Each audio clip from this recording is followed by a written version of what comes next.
The adoption of the Charter of Rights and Freedoms in 1982 led to several landmark decisions by Canada's Supreme Court. Beginning in the mid-80s, several cases related to constitutional and charter rights came before the court. Charter expert and professor emeritus at Osgoode Hall Law School, Jamie Cameron. Was individual rights versus the reasonable limits in a free and democratic society. And the court had to figure out how to make that calculation and how to do so in a way that was jurisprudentially sound, but also legitimate, legitimate in the broader sense of being acceptable to the public and the political community. One of the early tests of the Charter came in 1986. University of Toronto law professor Kent Roach. The Oakes case, which was a case where they struck down a law that put a reverse onus on someone found with narcotics to prove that they didn't have the intent to traffic or sell the narcotics, still lays the basis for the Section 1 test. And the Section 1 test is what is a reasonable limit on a charter right. So right away in the Charter, not all rights are absolute. Then a celebration for many women as the court ruled to end discriminatory hiring and promotion practices. University of Ottawa law professor Constance Backhouse. The Action Travail decision, which was in 1987 in Quebec, a feminist labor activist group brought a complaint against the Canadian National Railway, the CNR, and they had reams of information to show how badly the CN was treating female employees, particularly when women who were moving into non-traditional jobs.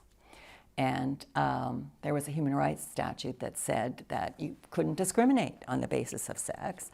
And the Supreme Court of Canada looked at the evidence, and I think it really shocked them. Justice for the women of Canada in this particular era has finally arrived. The following year, another milestone for women. University of New Brunswick law professor Carrie Frock. You know, it's hard to really articulate the kind of sea change that Morgentaler represented in terms of recognizing abortion rights and reproductive rights for Canadians. We basically had a ruling that said, because there is insufficient access to abortion across the country, there is a violation of our charter rights. And consequently, we have to take the criminal provisions about abortion out of the criminal code to ensure that there is a greater chance for women who need reproductive choice to have access to it. And now today, the people have spoken. And the Charter was used to open more doors, including Indigenous rights.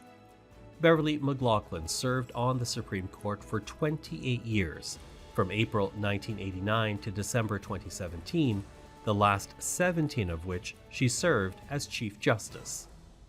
I think among the cases that I think are the most important are some of the court's rulings on Indigenous law, which really was very meager before the court entered the arena, with Sparrow case perhaps in 1987, and there are several landmark decisions along the way which have led to this whole process of recognition of Indigenous rights and the process of reconciliation between Indigenous and non-Indigenous populations.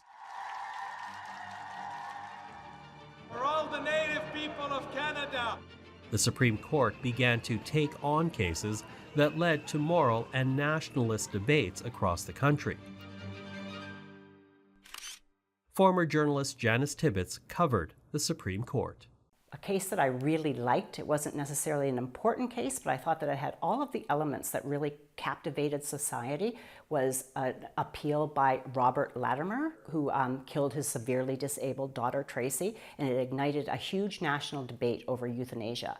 and he was convicted of second-degree murder, went to the Supreme Court of Canada, lost. It didn't really break legal ground, but it was just one of those ones covering, as a journalist, it has all of the elements of a court challenge, a big societal debate.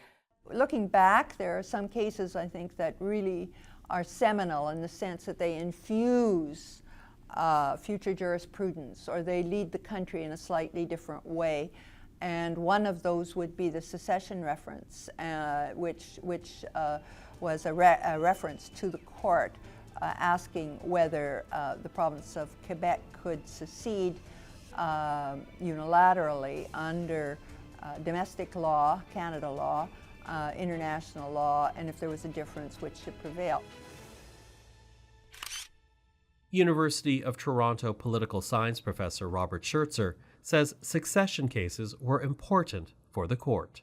The secession reference has marked the modern jurisprudence of the court because they said that there's 4 unwritten constitutional principles: the rule of law, protection of minorities, federalism and democracy, which is the architecture of the Canadian Constitution. And they rely on these unwritten constitutional principles often in their decisions. A year later, the court agreed to hear a case on sexual orientation.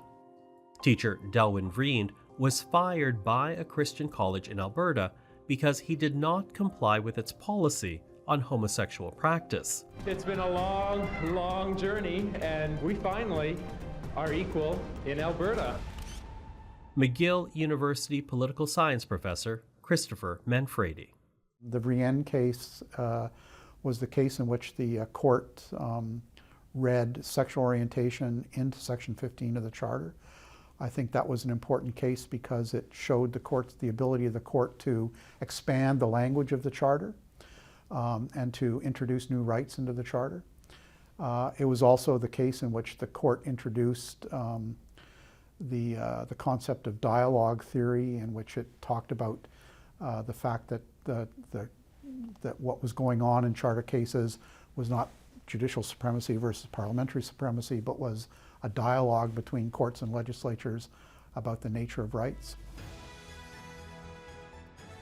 Then a reference case came before the Supreme Court on the constitutional validity of same-sex marriage. Former Prime Minister Kim Campbell. That change in the law comes not from just a kind of public vogue or public fads. It comes from the way we grow as a society and understanding the human reality of certain situations. So we've come to understand, for example, that sexual orientation is inherent. There's, people don't choose their sexual orientation, and gay people aren't doing it to annoy us. We have a sexual orientation. Start off with what the ordinary person would take those words to mean. For former Supreme Court Justice Michael Moldaver, many of the cases he heard while on the bench were notable and unsettling for him. It's hard for me to talk about one case. There were many cases that came that caused me sleepless nights in terms of trying to work through the problems and figure out where I wanted to go, and hopefully have at least 4 other members of the court go with me. And my real concern was that, having practiced criminal law for the years that I did, I thought it was really important that whatever decisions we make should be as clear as possible. Frank Iacobucci served on the Supreme Court from 1991 to 2004. Susan Rodriguez, I never met her. I had great admiration for her because she wanted to die. She had Lou Gehrig's disease. When her relationship with her son, a young son, I think 12 or 13, was no longer viable, she wanted to pass on. And this was a struggle. The ban, on assisted suicide that was in place until the Supreme Court of Canada in 2015 said, we think that this has to come out of the criminal code. So this no longer reflects society and how we view dying. So they overturned a decision that they had made themselves 20 years earlier in the 1990s in a case that said, hey, Parliament, you've got to rewrite your law so that medical assistance in dying, medical aid in dying is legal. The court also was asked to weigh in on other issues, including if an individual could be extradited to the US where they could face the death penalty. And for those waiting for a criminal proceeding, rights to a timely trial. So often part of this job was separating your heart from your head. And there were times that I sat on cases where I was convinced beyond any doubt that the accused had committed serious crimes like murder, and yet the way that the police had gathered the evidence was improper. It's our Constitution that says you have these rights. Some people have different views on how far different rights should be interpreted, and they might say, well, the court took it too far in this right or that. But that's an open society. Other people vindicate that, but I can only say that it is what it is. You have to be true to your oath. You have to be able to look at yourself in the mirror at the end of the day and say, to the best of my ability, I did justice in this case, you know? So that was sort of a guiding principle for me.